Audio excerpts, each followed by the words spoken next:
Social media has allowed us to be more connected than ever. But for many, especially teenagers, they've never felt more isolated. It is a crisis no one saw coming.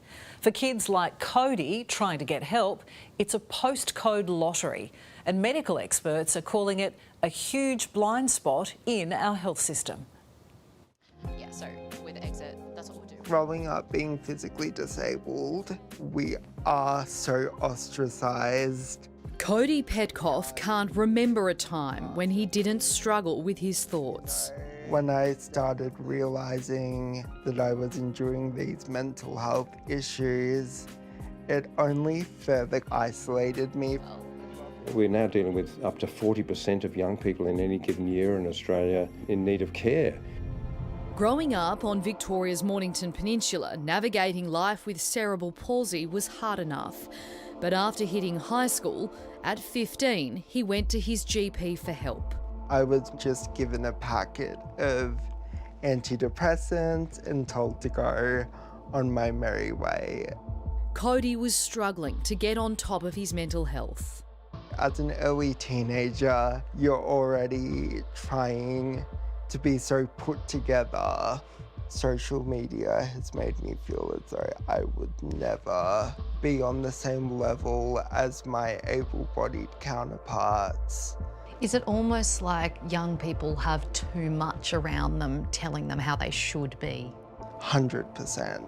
That has been such a driving factor of my mental health.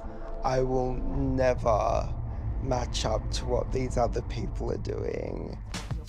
Jordan is Cody's key worker at Origin Recovery. The residential facility in Melbourne fills a gap that's existed for far too long, leading to what's now Australia's youth mental health crisis. Psychologists have extremely long wait lists. Things are very expensive now, which creates such a significant barrier. The program aims to give hope to the hopeless. Young people who've struggled with mental illness or other complex disorders can stay on site for up to 28 days. We go to the zoo, we go to the gym, we play table tennis. And you've got some sessions here, challenging negative thoughts, mindfulness, building self-esteem. Are they popular sessions? Yeah, they're definitely our most popular sessions. And a lot of our young people that come into our service are struggling with things like anxiety, negative thoughts, low self-worth, low self-esteem.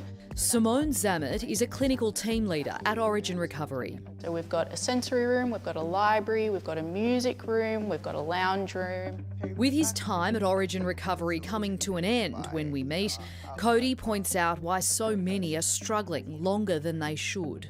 I was in a constant battle to try to access these services. For a lot of my journey, I was actually left quite alone.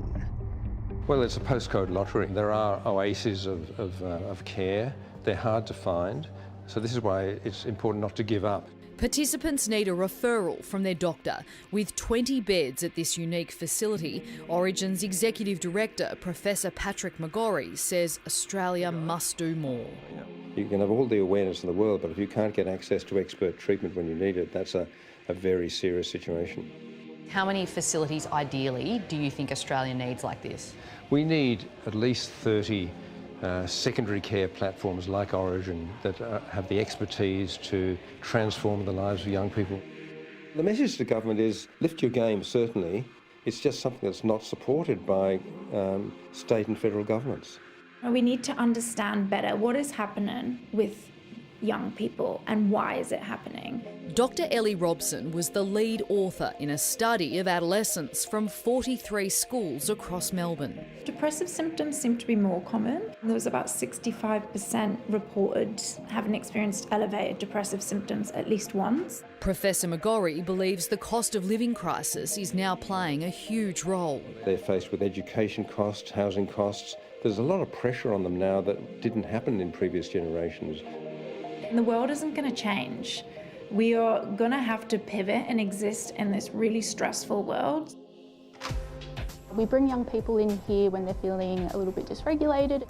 Is the room intentionally dark? Yes, so studies suggest that having rooms like this in mental health services are really vital in helping ground young people or service users. I kind of felt that I was the problem and I was the broken person here, and that would never change. Has it changed?